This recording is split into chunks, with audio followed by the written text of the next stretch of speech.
Hi, welcome to Santoverse. This is Cinema with Santo. So இன்னைக்கு வந்து cinema diet. Cinema டயட்னா என்ன, எப்போ இருந்து நான் அந்த சினிமா டயட்டை எடுக்க ஆரம்பித்தேன், அதை பற்றி கொஞ்சம் டிஸ்கஸ் பண்ணலாம் அப்படின்னு சொல்லிட்டு.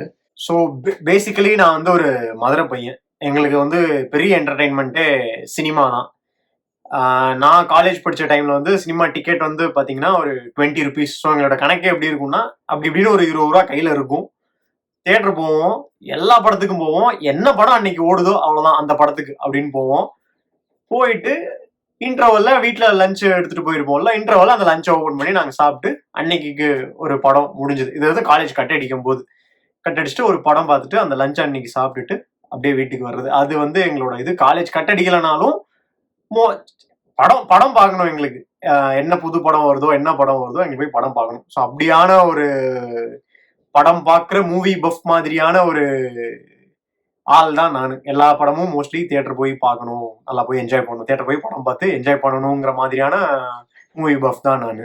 இப்படி போயிட்டே இருக்கும்போது அப்படியே காலேஜ் முடிக்கிற அந்த ஸ்டேஜ்ல எல்லாம் வந்துட்டு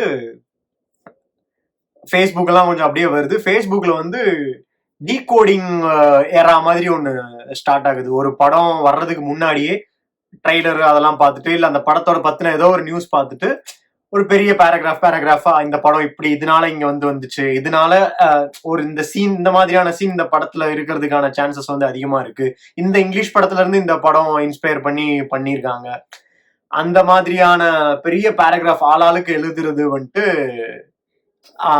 அந்த எரா வந்து அப்படியே லைட்டா ஆரம்பிக்குது. அரௌண்ட் 2009 2010 அந்த டைம்ல வந்து அப்படியே ஆரம்பிக்குது. ஸோ அது என்னன்னா, இன்னும் படம் பார்க்கறது இன்னும் பயங்கர இன்ட்ரெஸ்டிங் ஆகுது. சூப்பரா இப்படி இருக்கும் போல அப்படி இருக்கும் போல அப்படின்ற மாதிரி அந்த படத்துக்கான இதெல்லாம், பர்டிகுலர்லி எந்திரன் அந்த அந்த அதெல்லாம் வர்ற டைம்ல வந்து பயங்கரமா இருந்துச்சு. என்னமோ சூப்பரா ஒர்க் அவுட் ஆக போகுது, செம சூப்பர். ஒரு ஒரு அது ஒரு ஒரு எந்தூசியாசம், ஒரு இன்ட்ரெஸ்ட கிரியேட் பண்ணுச்சு. இது இந்த மாதிரி ஒரு எந்தூசியாசம் இன்ட்ரெஸ்ட் லெவலுக்கு தாண்டி எனக்கு தெரிஞ்ச ஐ படத்துல இருந்து நினைக்கிறேன், ஐ படத்துல வந்து ஒரு ஹைப்பை கிரியேட் பண்ண ஆரம்பிச்சிருச்சு. ஒரு படத்தை மேல ஒரு பயங்கரமான எக்ஸ்பெக்டேஷன். அதுக்கு முன்னாடி வரைக்கும் எப்படின்னா, டிவில ட்ரைலர் வந்தாதான் ட்ரைலரு, அதை பத்தி ஏதோ ஒரு மேகசின்ல வரும், பார்ப்போம் படிப்போம் அந்த மாதிரி. அப்புறம் அது ரிலேட்டடா இருக்கா இல்லையா படத்துக்கு போயிடும், அந்த மாதிரி இருந்துச்சு. அந்த எரா வந்ததுக்கு அப்புறம், அந்த ஃபேஸ்புக்ல படம் வர்றதுக்கு முன்னாடியே ஒரு எரா வந்ததுக்கு, ஒரு நிறைய அதை பத்தி பேசுற எரா வந்ததுக்கு அப்புறம் படத்துக்கு சூஸ் பண்ணி போகிற, ஓகே இந்த படம் இப்படி இருக்கும் அதனால நம்ம போலாம் அப்படின்ற மாதிரி ஆச்சு. அப்புறம் படம் ரிலீஸ் ஆன உடனே நிறைய ரிவ்யூஸ் ஆளாளுக்கு ஷேர் பண்றது சூப்பர்ங்கிறது, இல்ல அஞ்சான் மாதிரி படத்துக்கு பயங்கரமா கலாய்ச்சி ஊத்தி அந்த மாதிரியும் அந்த பீக்குக்கும் போது இந்த பீக்குக்கும் போது. ஸோ இது என்னன்னா, ஒரு கட்டத்துல வந்து படம் வர்றதுக்கு முன்னாடியே அப்ப அதுக்கு ஒரு ஹைப்பை கிரியேட் பண்ணணும், இது பண்ணணும்னு சொல்லிட்டு என்ன ஆயிடுச்சுன்னா, படம் வர்றதுக்கு முன்னாடி ஃபேன்ஸா அல்லது மூவில இருக்கிறவங்களேவா, இல்ல யாரு, இல்ல எந்த ப்ரொஃபைல்ல மூவில பயங்கர இன்ட்ரெஸ்ட் இருக்கிறவங்களா, அவங்களே ஒரு கதையை கிளப்ப ஆரம்பிச்சிருவாங்க. ஸோ ஐ படத்துக்கு என்ன ஹைப் வந்துச்சுன்னா, விக்ரம் வந்து ஒரு அண்டர் பிரிவிலேஜ் ஏரியால இருந்து ஒரு மாடல் ஆகிறதுக்கு ட்ரை பண்றாரு. ஸோ அந்த மாதிரி மாடல் ஆகிறதுக்கு ட்ரை பண்ணிட்டு இருக்கும்போது ஒரு கெமிக்கல் கண்டுபிடிக்கிறாங்க. அந்த கெமிக்கல் கண்டுபிடிச்சோன்னே விக்ரம் வந்து பயங்கர ஹேண்ட்ஸம்மா, ஸ்கின் எல்லாம் பயங்கரமா க்ளோ ஆகி, ஹேர் ஸ்டைல் எல்லாம் பயங்கரமா செட் ஆகி அவர் செம்ம டாப் சூப்பர் மாடல் ஆயிடுறாரு. ஸோ ஆப்போசிட்ல இருக்கிற ஒரு ஆஸ் யூஷுவல் தமிழ் சினிமாவில் இருக்கிற ஒரு கார்பரேட் கிரிமினல் மாதிரி ஒரு கார்பரேட் மாடல்னு வச்சுக்கோங்களேன். அந்த மாடலுக்கு வந்து என்னன்னா, இவன் என்னடா நம்மளே பீட் பண்ணி ஒரு சாதாரண இடத்துல இருந்து வந்து நம்மளே பீட் பண்ணி எவ்வளவு பெரிய மாடல் ஆயிட்டானே, என்ன எப்படி ஆனான்னு கண்டுபிடிக்கும் போது அவருக்கு தெரியுது, இந்த மாதிரி ஒரு ஏதோ ஒரு கெமிக்கல் யூஸ் பண்ணி இந்த மாதிரி அவன் மாடல் ஆயிட்டாரு அப்படின்னு சொல்லிட்டு. அப்ப அவன் என்ன பண்றான்னா, அதே கெமிக்கலை ஹெவி டோஸ்ல எடுத்துக்கிறாரு. அந்த யாரு, அந்த வில்லன் ஹெவி டோஸ்ல எடுத்துறனால என்ன ஆயிருதுன்னா, அவர் வந்து அந்த மாதிரி ஒரு ஒரு பீஸ்டா மாறிடுறாரு.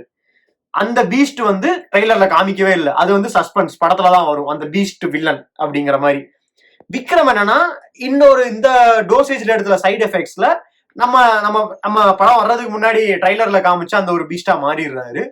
ஃபைனலா அந்த ரெண்டு beast, animal beast kind of character வந்து பயங்கரமா சண்டை போட்டு அந்த மாதிரி கொண்டு போறாங்க படம் அப்படின்னு சொல்லிட்டு, செமடா தமிழ்ல இப்படி ஒரு படமா, பயங்கரம், வெயிட் தாறுமாறு அப்படி இப்படின்னு சொல்லிட்டு நம்ம படத்துக்கு போனா, அந்த கெட்டப், அந்த கேரக்டர், அது இது எல்லாமே ஒரு பாட்டுக்கு. அங்க வந்து ஏன்டா எவ்வளவு ஹைப் ஏத்துனீங்க, என்னென்னமோ கதை சொன்னீங்களாடா அப்படின்ற மாதிரி இருந்துட்டு, அதுக்கப்புறத்துல இருந்து எல்லா தடவையும் ஃபேன்ஸ் கதை எழுதிட்டு தான் இருக்காங்க. இப்ப வரைக்கும் வந்து படத்துக்கு போனா அதே வில்லன், அதே ஆளு, அதே கொண்டுட்டு இருக்காங்க, அந்த மாதிரி தான் கதை இருக்கு. ஈவன் கூலி வரைக்கும் கூட, கூலி நான் இன்னும் படம் பார்க்கல, பார்த்திருக்கிறவங்க இந்த எக்ஸ்பெக்டேஷனை மீட் பண்ணிச்சான்னு கொஞ்சம் கமெண்ட்ல சொல்லுங்க எனக்கு. ஏன்னா கூலி படத்துக்கு இப்போ வரைக்கும் வந்திருக்கிற ஹைப் என்னன்னா எல்சியூ இல்லைங்கிறது டெஃபினட்டா கிளியரா தெரிஞ்சிருச்சு. பட் ஆனா ஏதோ ஒரு சேர் இருக்கு, அந்த சேர் வந்து டைம் டிராவல் சேர். விண்டேஜ் ரஜினியை வந்து சிவகார்த்திகேயன் பிளே பண்றாரு. ஸோ சைஃபை மூவியா இருக்க போது அந்த மாதிரிலாம் வந்து எக்கச்சக்க எக்ஸ்பெக்டேஷன் வந்து அரவுண்ட் படத்தை வந்து கிளப்பி விட்டுட்டு இருக்காங்க. அந்த கதையே நல்லா இருக்கிற மாதிரி இருக்கு, அதுவே வந்துட்டாலே ஆக்சுவலா சூப்பரா இருக்கும். பட் லாஸ்ட் நிறைய மூவிஸ்ல நம்மளோட எக்ஸ்பெக்டேஷன் இந்த மாதிரி இருந்துட்டு படத்துக்கு போனா எப்படி இருக்குன்னா, படத்துல அதே வில்லன் இருப்பான், அதே ஹீரோ இருப்பான், ஒன்னும் பழி வாங்குவான், இல்ல யாரையா காப்பாத்துவான், இல்ல ஒரு சொசைட்டியா காப்பாத்துவான். அது வந்து கொஞ்சம் போர் அடிக்குது, டயர்டா இருக்குது. ஸோ இப்படி கண்டினியூஸா எக்ஸ்பெக்ட் பண்ணதை வந்து நம்மளை டம்மி ஆக்கி விட்டு ஒரு ஸ்டேஜ்ல நான் என்ன யோசிச்சதுதான், சரி ஓகே சினிமா டயட்னு ஒரு கான்செப்ட் எடுக்கலாம் அப்படின்னு சொல்லிட்டு நான் யோசிச்சேன். ஸோ சினிமா டயட்னா ஒன்றும் இல்லை, இந்த 5 விஷயத்த ஃபாலோ பண்ணீங்கன்னா சினிமா டயட் ஆக்சுவலி ஒரு சூப்பரான விஷயம். நம்பர் 1, ஹீரோ வில்லன் பயங்கர லார்ஜர் தேன் லைஃபா இருக்கு, ட்ரைலர்லயே அது நமக்கு தெரியுதுன்னா அப்படியே அந்த படத்தை ஓரம் கட்டிடலாம். ஏன்னா அந்த மாதிரி ஒரு 1000 படத்தை நான் தியேட்டர் போய் லட்சக்கணக்கில் செலவு பண்ணி பார்த்துட்டேன், போதும் எனக்கு வந்து that is more than enough. Already அந்த பார்த்த ஃபார்முலாவே எனக்கு பார்க்க போர் அடிக்குது, எனக்கு வேணாம். நம்பர் 1 அதை நான் ஒதுக்கி வச்சிடறேன். நம்பர் 2, கஞ்சா பவுடரு கேங்ஸ்டர், 1500 புல்லட், 1500 புல்லட்ல இருந்து ஹீரோ தப்பிப்பாரு, கடைசியா ஒரு புல்லட்ல வில்லனை சாவடிக்கிறாரு, அந்த படமும் எனக்கு வேணாம். அதுவும் நான் ரீசெண்ட் டேஸ்ல நிறைய பார்த்து டயர்ட் ஆகிட்டேன். எனக்கு வந்து என் காசை அந்த மாதிரி படத்துக்கு நான் செலவு பண்ண வேணாம், என்னோட ஒப்பீனியன். அந்த மாதிரி படம் பிடிக்கும் அப்படின்னா நீங்க இந்த டயட்லாம் எடுக்க வேணாம், தாராளமா ஜாலியா போய் பார்த்து என்ஜாய் பண்ணிட்டு வாங்க. எனக்கு போர் அடிக்குது, எனக்கு டயர்டா இருக்கு. நம்பர் 2 நான் அதையும் ஒதுக்கி வச்சிடறேன். நம்பர் 3, எது எப்படியோ என்னவோ, யாராவது நமக்கு ஸ்பான்சர் பண்ணி படத்துக்கு கூட்டு போறாங்கன்னா I am totally okay with go to any kind of movies. அது ஹீரோ வில்லன் நான் ஃபர்ஸ்ட் சொன்ன 2 இதுல இருந்து எந்த ஜான்ரேவா இருந்தாலும் பரவாயில்ல, எந்த மாதிரியான மூவியா இருந்தாலும் பரவாயில்ல, I am totally okay to go. But யாராவது எனக்கு ஸ்பான்சர் பண்ணி கூட்டு போற மாதிரி இருந்தா. நம்பர் 4, நான் இந்த மாதிரி படத்துக்கு போகாம மிச்சம் பண்ற காசை டெஃபினட்டா 50% இன்வெஸ்ட்மெண்ட்லயும் மீதி 50% ஏதோ ஒரு நியூ எக்ஸ்பீரியன்ஸுக்கும். நியூ எக்ஸ்பீரியன்ஸ்னா ஃபார் எக்ஸாம்பிள் இப்போ ஏதோ ஒரு ரெஸ்டாரண்ட்டுக்கு எனக்கு ரொம்ப நாளா போகணும்னு தோணிருக்கலாம், இல்லை ஏதோ ஒரு கஃபேக்கு எனக்கு ரொம்ப நாளா போகணும்னு தோணிருக்கலாம். ஸோ இந்த மாதிரி மிச்சம் பண்ற காசை 50% இன்வெஸ்ட் பண்ணிட்டு 50% நான் அந்த கஃபே போய் ஒரு புது எக்ஸ்பீரியன்ஸை என் லைஃப்ல நான் என்ஜாய் பண்ணிட்டு போயிடுவேன்.